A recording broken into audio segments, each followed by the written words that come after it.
This is Kevin Cronin from REO Speedwagon. It's Paloma Faith here. This is your old buddy Dave Kaz. Have a safe and wonderful holiday season ahead. This is Darlene Love. This is David Arkenstone.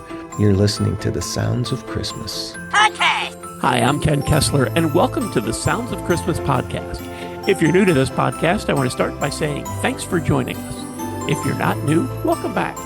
Either way, I'm glad you're here. Now, to avoid any confusion, I want to start off by saying there won't be any music played here. This is a place for conversation. I'll talk about Christmas music and some related topics, sometimes by myself and sometimes with guests.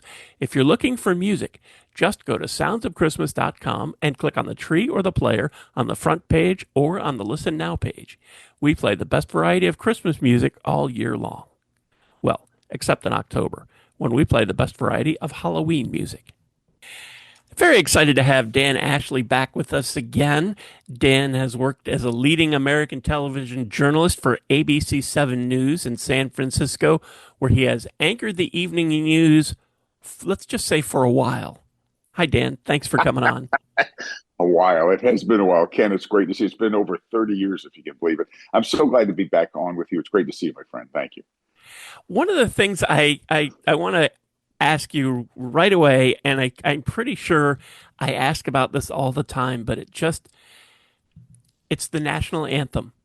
It's just so big, and I know you've been asked to sing it at NBA games and Major League Baseball and college sports, and it just seems huge. Is that still a thing? Do you still get asked to do that? It is. In fact, I just did it a few weeks ago at the final game of the season for the Oakland Ballers, the new minor league ball club there that has become hugely popular. In fact, they won the championship a few weeks later. I love doing it, Ken. It is, as you know, it's a challenging song to sing, but I've done it a lot now, so I sort of have my approach to it more or less dialed in. Some days are better than others, but for the most part, I'm pretty consistent with it, and it's just a privilege to be asked. It's certainly a nerve-wracking thing to do, but it's great fun, and like I said, I'm proud to do it. Yeah, that's the thing I was going to ask. I know you have done it a bunch of times, and I wondered if it gets easier or if it's still really kind of daunting. That's a great question. I don't know that I would say it gets easier. It's not daunting. It doesn't get easier. It stays the same at this stage. It was daunting when I first started doing it many years ago. Because it's intimidating and there is nowhere to hide. All eyes are on you. Everything in, the venue stops cold to listen to you do this. Right. But I always feel like that people are rooting for you. So it's not daunting anymore. It was, but it doesn't get easier. It just has the same level of difficulty, I find. Yeah, it's just it's such a big song, and hats off to you to be able to get through it.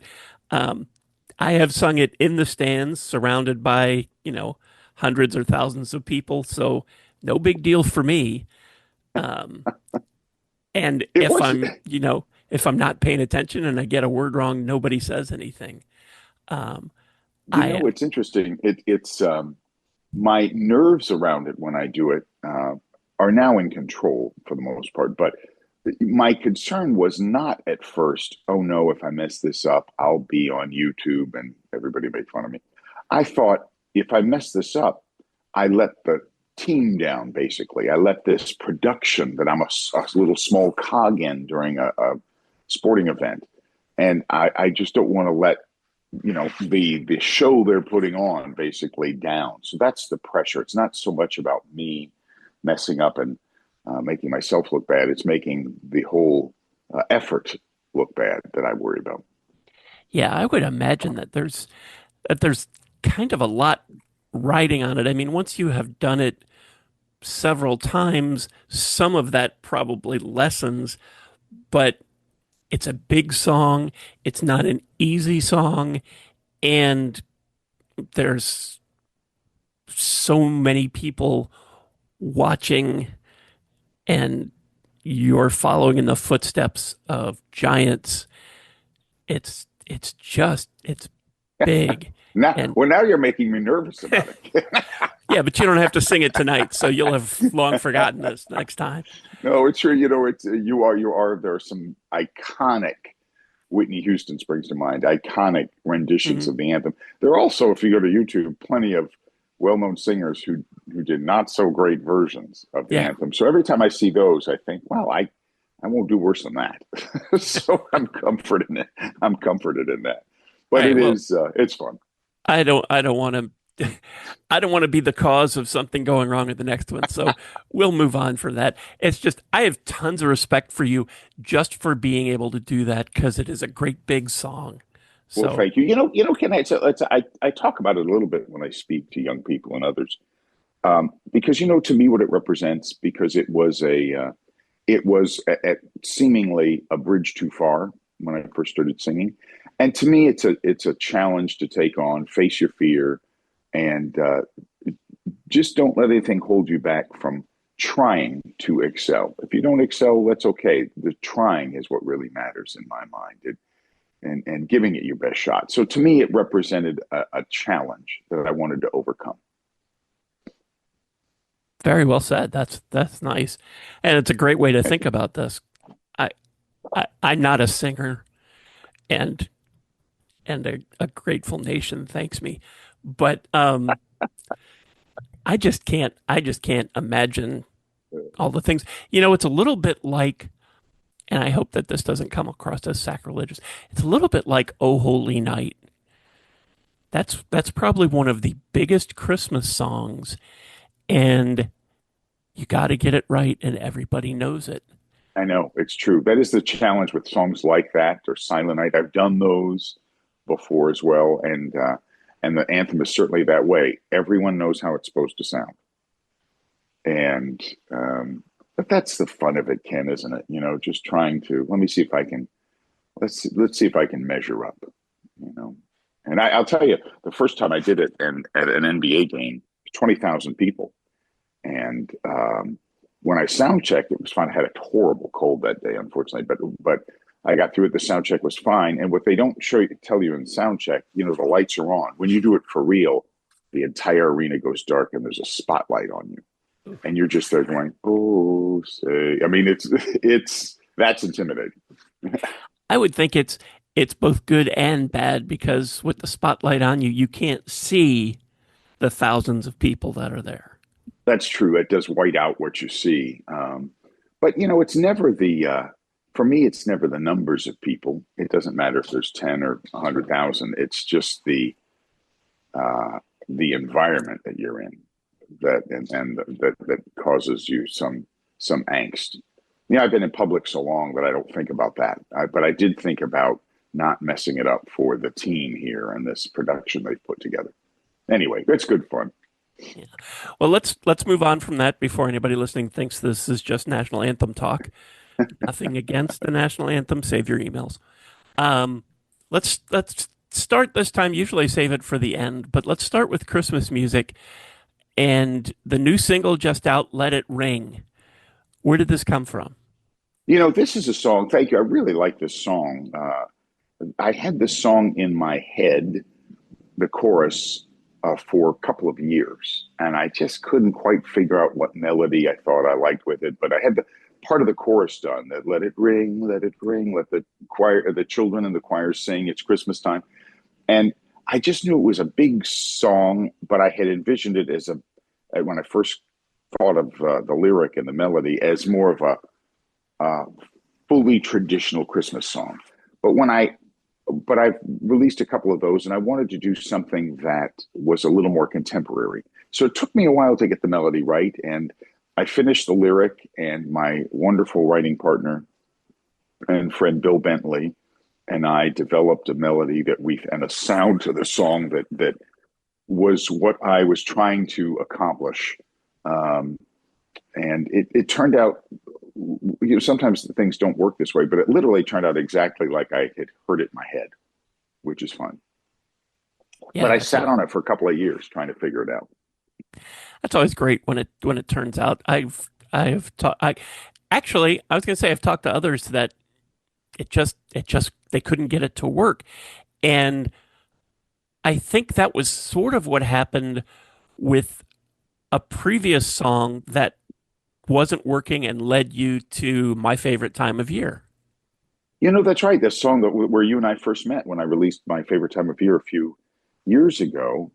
I was set to sing. I wanted to do a Christmas song because, like you, I love the holidays and I love the music and everything around it. I was set to do another song, a song to be honest, I don't remember which song it is now, but it was a song everybody knows, and I want to do my version of it. And a week beforehand, I just didn't feel right. I'm like, I just am not feeling this song. So I literally scoured the internet for Christmas songs, great Christmas songs that you've never heard of, in all likelihood. And I found this terrific song written by the Florence Street Band in the UK. And I reached out to the lead singer and the guy that ran the band and asked if I could cover it. And he said, sure. As soon as I heard the first 15 seconds of that song, I went, that's it. That's the one I'm doing. Because it sounds really familiar, but it's not. And I was very proud. He gave me permission. And when I said to him what we did, he said, of the covers that people have done, this is by far my favorite version. So that meant a lot to me. And then I released, I wrote an original for last year that we released, as you well know. Yeah. And but that was my favorite time of year was a cover, but it was a cover you've not heard. Right. It was not another Jingle Bell Rock. This was one that and nothing against Jingle Bell Rock, please. Save your letters. Yes. I just running the Sounds of Christmas station, I get so many versions of Jingle Bell Rock sent every year. Oh, I'll bet. And the thing about that is it's one of the most well-known Christmas songs. And a lot of them sound like, hey, we've got 10 minutes of studio time left. What a Christmas song do we all know? Let's knock one out. Let's knock this out. Yeah. Yeah. It doesn't sound real. It sounds like somebody's, let's get a Christmas song out. I listen to my favorite time of year, and whether it's a cover or not, listening to you sing it, it sounds like you believe it. Yeah, thank you for that. I appreciate it. I did believe it, and I just embraced it. I loved the song, and it sounded to me like an instant classic, which is what I really like about it. And I've gotten so much good feedback about it. And that's, when I did last year's Put Up the Lights, I wanted to write kind of an old-timey, fun, follow the bouncing red ball type of song, which that turned out exactly as I intended. And it was a fun song. And then this year's Let It Ring, something slightly different again. I wanted something that sounded like a classic, like something you would hear every year and would become familiar. And I hope we've achieved that. But I'm very proud of that song. Yeah, I listened to Let It Ring, and it seems like two things at the same time. It seems like a classic, something that you could have seen Andy Williams or Frank Sinatra or Bing or somebody like that kind of song that they were singing. And at the same time, it sounds like something brand new, which it is. And that's hard to do, to make it both of those things. But I think that you pulled it off. Yeah. Thank you, Ken. Yeah, it felt it's new and something you've never heard before, but it felt instantly familiar, and that is such a fun challenge. I always like to write a song that I would love other artists to cover, and I think Let It Ring is one that maybe somebody might want to cover at some point, because I think it does have a classic feel to it, and it's very uplifting.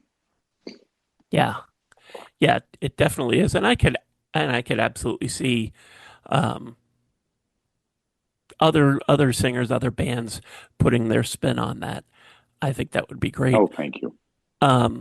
Last year's song, Put Up the Lights, much different than both of these others, which are different from each other also. Put Up the Lights, much more sort of, it's not a novelty, but it's more whimsical. That's a perfect word. I wouldn't have thought of that word. That's exactly the right word, whimsical. It's a kind of a goofy, fun, old-time I wanted to write a song that sounded like something that you would have seen in those '60s Christmas shows that we all watched, whether it was Rudolph the Red-Nosed Reindeer, Frosty the Snowman, Twas the Night Before Christmas, and all of those shows. That kind of silly, whimsical, to use your word, Christmas song that makes you smile. It's not a big sweeping song. It's kind of a catchy little ditty and silly little song that puts you a smile on your face and puts you in a good mood. That's what I was going for with that song. Yeah, it instantly brings visions of a snow-covered neighborhood and dad's out on a ladder putting up the lights. Yeah, exactly right. I mean, it's that kind of that little bit of uh, playfulness that I wanted in that song. Yeah.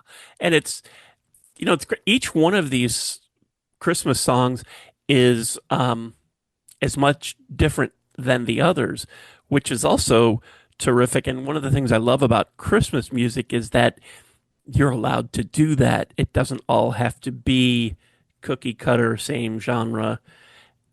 Everything can be different. And that's happened again and again with these three songs. And I think that's great. And I'm hoping that there's more to come. I'll have others. I'm working on some other, I have some, I think, good ideas. But thank you for noticing that and saying that, Ken, because you're absolutely right. One of the nice things about doing holiday music is that with a Christmas song, it doesn't have to be the genre that you normally work in. You can experiment a little bit. This one, Let It Ring, is a little bit more kind of the Americana genre that I tend to work in, not exclusively by any means, but it's a little bit more. But My Favorite Time of Year and Put Up the Lights, totally different tunes. But the genre isn't as important as the message and the feeling that it conveys, and the celebration of the season and the nostalgia that you tap into, but also the aspirational qualities of the holiday season that you can tap into as well. That's what really matters about it. And I love that each one of these really embraces the season. It's not, it's something that's relatable to everybody. Each one of these songs, you can feel that without it being preachy about you have to do Christmas one way or you have to do it the other way or whatever. It's just, it's all of the best parts of the season. And it feels like it just embraces it, and you listen to it and you feel that.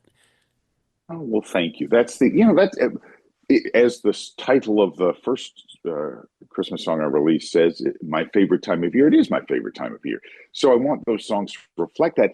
And, and to your point, it doesn't, we can call them Christmas songs, holiday songs. They're Christmas songs in that they celebrate the Christmas season, but they're more than that in that, to me, the season itself transcends a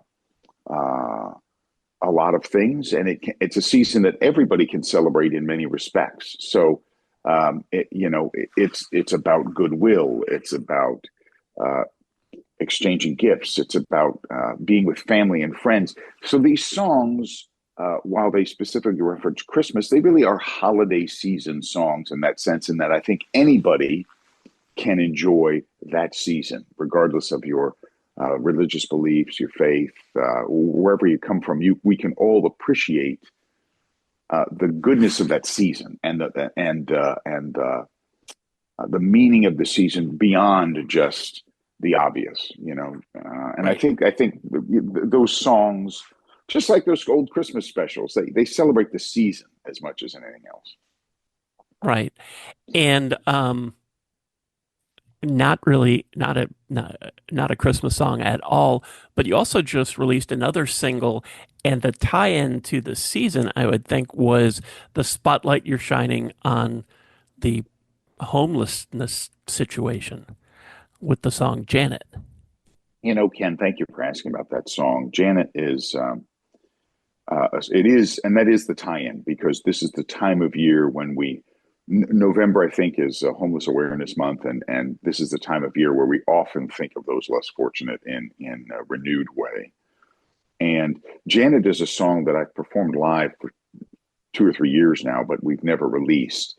And it is literally the name of an actual person that is homeless, that lives in the community where I live here in the Bay Area, whom I know, who I see and speak to. Anybody who spends any time in downtown Walnut Creek knows who this woman is, Janet. And, it's such a vexing problem for this area, but for the entire country. A lot of it is fueled by the opioid crisis. A lot of it is fueled by mental health issues. A lot of it is fueled by the expense of living today. It's kind of a hydra-headed problem, but she is a real person. And I wanted to comment on this issue that we have yet to solve. And as the song says in Janet, did you wear a ponytail? Were you once a daddy's girl? Basically, how did your life come to this? And not just her, but anyone in that situation, because nobody, as the song says, nobody plans this. Right. And, I just wanted to explore and humanize that problem a little bit with this song. But these are good people in most instances who just fell into a terrible set of circumstances. Sometimes it's their fault, sometimes it's not their fault, but nonetheless, they're our fellow human beings. And I think how hard their lives are. And, we come home to our warm homes and they live out on the streets in very typical conditions with shortened lifespans and just a lot of misery. And I just wanted to comment on that. And I hope I'm getting this statistic right. I know I had seen somewhere that the majority of Americans, whether you want to think about this or not, are like 2 to 3 paychecks away from being on the street. That's what staggering. It's staggering. That's what they say. I'm a little skeptical of the number, but the point being, it could happen to anyone. Yeah. And that's the overall, whether that statistic is literally accurate or not. Maybe it is, but I think as a reporter, I'm always a little skeptical of numbers like that. But the point being, none of us, it could happen to any of us with a certain set of circumstances or a certain set of decisions. Things can change very dramatically in our lives. I'm glad you like that song. It's certainly an Americana rock and roll song, but it's got a lot of heart because it's about something very, very real and it's poignant. And I'm happy to release it. And I'm hoping to use it to raise awareness. We've got some other plans regarding how to use the song in a way that can raise awareness and maybe some money to help support the problem. So we're working on that. But I wanted to get the song out. I was going to ask if it was tied to any charity or group or anything, but I guess that's to come. That's to come. We're working on that. I have some very good contacts and ideas about how to do that.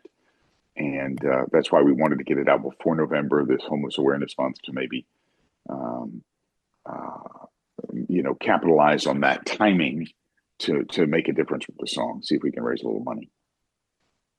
Since we have gotten a little bit away from Christmas music, I want to mention some of the other songs that you've released this year, just so anybody who hasn't heard you on this podcast or on numerous other places gets that you're not just a Christmas artist. Nothing against those who are. And I'll put a link down in the show notes to your previous appearances so people can listen to that without turning this into a rerun. But before you released Janet, a month or two ago, Get Lost, a much different song, obviously. Kind of almost a Jimmy Buffett sort of vibe. That's what I was going for. It was a summertime release. July, I think we released it in July. Could have been August, but I think it was July. And I wanted a summertime fun, toes in the sand song that just made you feel like, getting away to the islands. And it has a little bit of that Jimmy Buffett vibe to it. And with the sentiment of Eddie Money's 2 Tickets to Paradise, that kind of just, and I love the title sounded like it was going to be a different kind of song. Get Lost sounded like it was a mean-spirited title in some way, but it's not at all. It's about, come on, don't you want to get lost with me? Let's, stick our toes in the sand, feel the breeze in our hair. That was the vibe of that song. As a contrast, Small Town Nights also has sort of an Eddie Money kind of vibe, maybe mixed with the Eagles a little. Yeah, maybe, and also Mellencamp. Yes. It was, and Small Town Nights is a song. I'm really proud of that song. It's got both of those two that you mentioned have gotten some radio play in different places, including the UK and Ireland, which I'm really happy about. Small Town Nights. I'm from a small town, so a college town in North Carolina, Chapel Hill, and as the song says,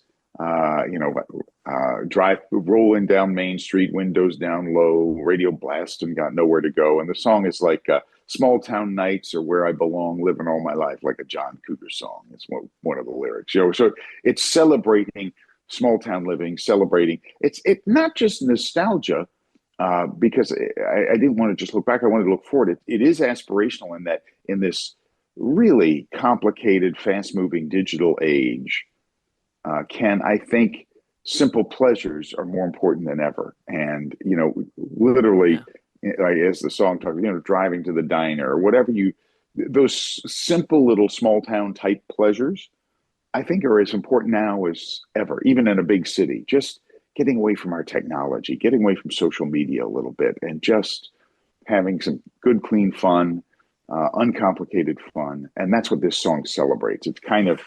It's not just nostalgic at all. It's kind of a call to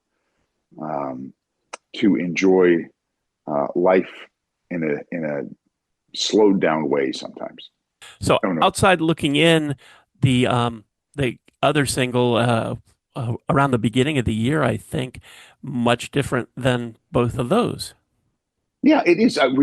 That's another really fun song that it's called "Outside Looking In," and the reason I wrote that song, Ken, was we all have those moments in our lives, no matter what we do for a living or what our life experience has been.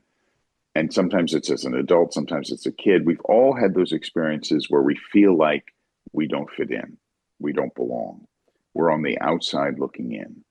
And I have had, those experiences myself. I remember being in Savannah, Georgia with my 22 years old with a resume tape of my work on television, hoping to get a job, hoping that the news director would even see me. I didn't have an appointment.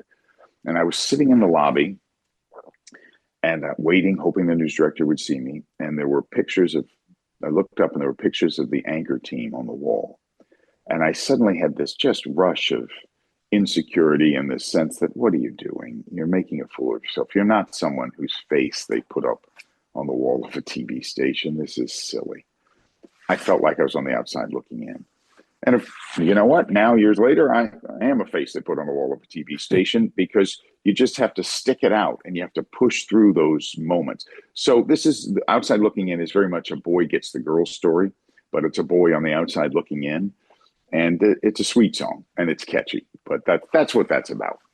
So two singles just out, Janet and Let It Ring. And I hate to even ask this, but what's coming next? Well, you're so nice to ask. I've got two songs that'll be coming out. One that I'm working with a very well-respected choral group to sing background on, and that's coming up soon. We're going to perform it live at this major event at the end of November in San Francisco, and I'll release a song around that as well, and they're going to use it for a year-long campaign. That song is coming soon, and then I have another one that is that I wrote when my wife and I were heading to see friends in Reno, and she was doing some legal work. She's an attorney, and I was just daydreaming driving the car, and I thought, well, let me write a tune, and I wrote a really fun. I'm as excited about this song as anything, and it's Bill Bentley and I put together a fun song around this. I wrote a really neat lyric.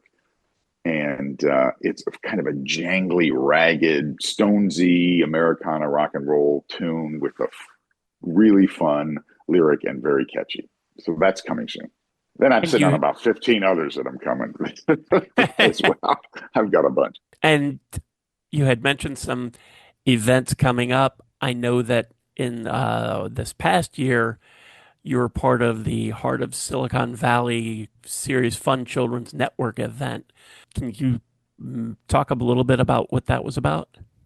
Yeah. This event was it's founded by Paul Newman, and his daughter is involved, and that was a really powerful, just a private fundraiser to raise money for this uh, uh, charity that supports giving children really unique opportunities and lets them be kids and play. And that was something that I think was important to Paul Newman.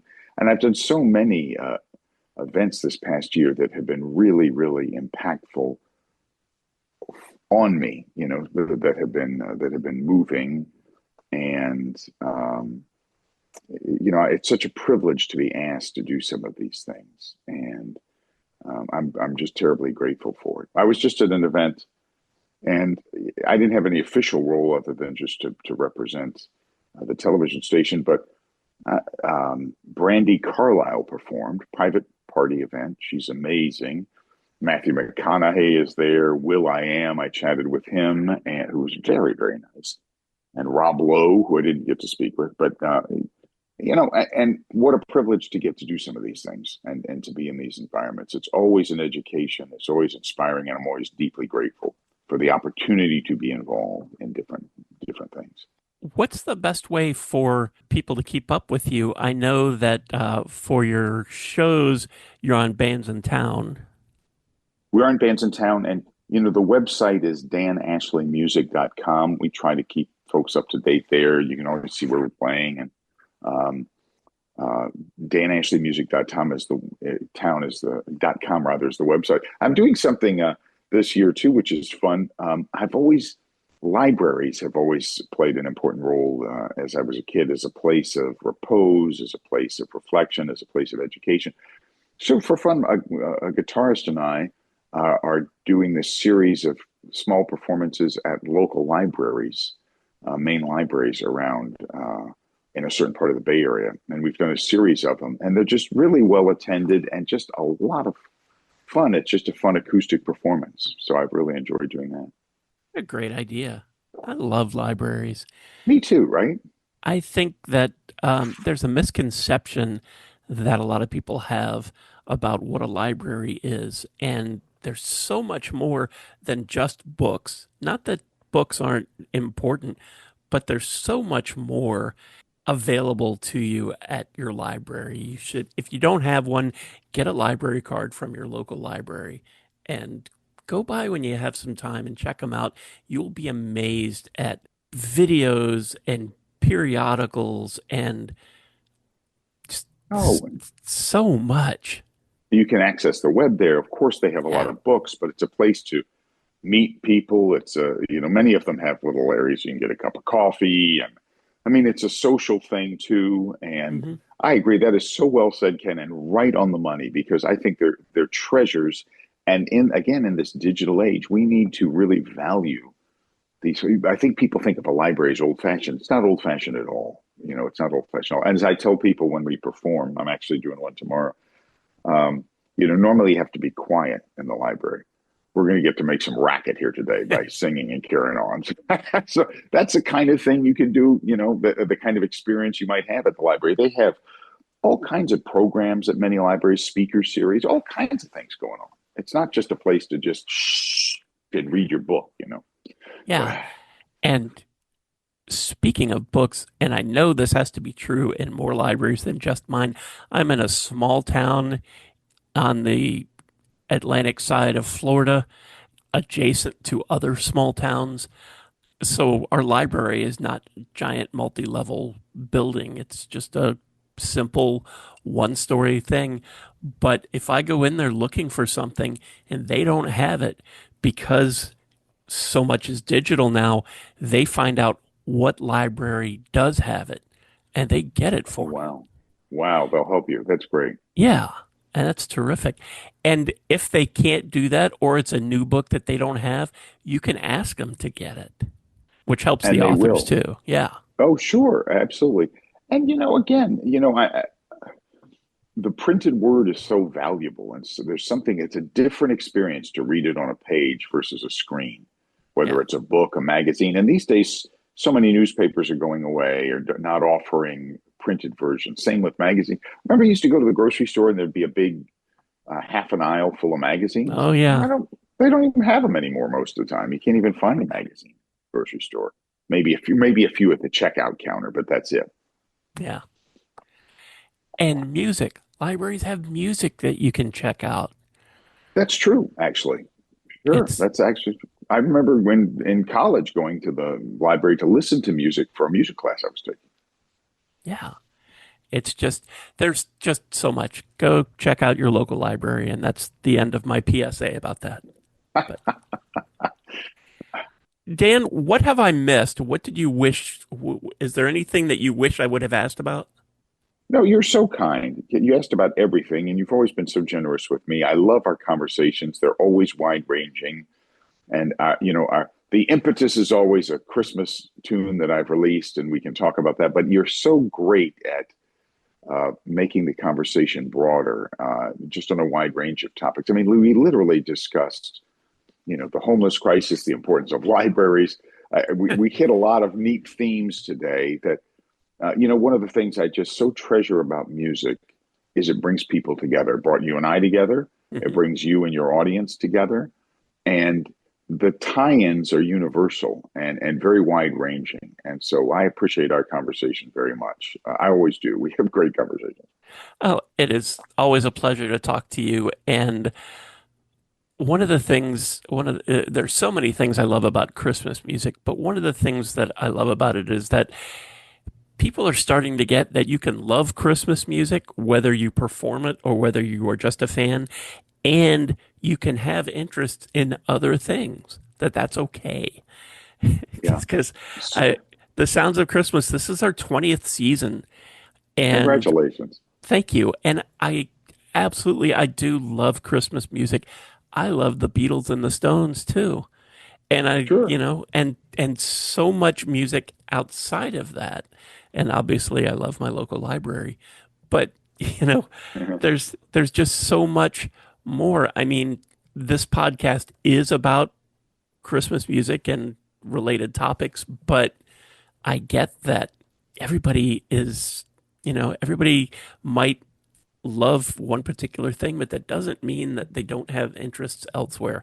So it's always nice to, and I think it gives listeners a feel for who you are. Yeah, and I think that's important Yeah. if your music is something that resonates with them or they enjoy knowing a little bit about the person behind it. I think that's what I enjoy when I discover an artist is what makes them tick, who are they as people, what motivated them. And this your podcast and what you do with the Sounds of Christmas is so fun and so needed and necessary in a sometimes challenging age to forge connections. But the key is it's Christmas music and underlying music, and that's the underlying overriding aspect of what you do. It's music, whether it's Christmas music or any other kind of music. If Christmas music is just a very specific genre, and it's a very uplifting, fun, sweet. Frankly, there's an innocence to Christmas music that I love. But it's music, and so you can enjoy all types of music, but appreciate what Christmas music is, not just during the season, but all year long. Is there a social media site or sites that are best for people to keep up with you? Oh, you're so nice, Ken, to ask. Yeah, the website again, Dan Ashley Music, but that's also the social media, whether it's X or Facebook or Instagram. Dan Ashley Music Okay. is where you can find, and my professional, my not my professional because I'm a professional singer, but my work one is Dan Ashley ABC7 too. All my socials. And there are links to those on your website?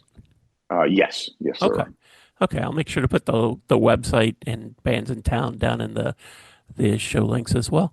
Dan, That's okay. always so much fun to talk to you. Thanks for cutting out some time in your busy schedule and hopping on here with us. Ken, you're a good friend, and you're a good friend to me, but a good friend to Christmas music and to celebrating this season. And it's showtime for you. We're coming up, we're coming up on the busy time for you. I just am terribly grateful to you for having me on, and so appreciate our relationship. Thank you. And thank you so much for listening and helping us share some Christmas spirit, and for continuing to support the Sounds of Christmas station and podcast. I already told you how to listen to the station, and you're listening to the podcast now, so my work here is just about done. All of our episodes are available on the Sounds of Christmas website. Just click the podcast tab. And we also have a Linktree page that lists most, if not all, of the sites that stream the Sounds of Christmas podcast. I'll put a link to that down in the show notes too. And you can click on that and find your favorite, then click on over and subscribe, and you'll never miss another episode. If you have comments or suggestions on this episode, previous episodes, or the Sounds of Christmas station, feel free to reach out to me on social media or through the website. And if you're listening to this episode on your phone, you can also click the Send Us a Text Message link and connect that way. Thanks again, and may you always believe in Santa Claus.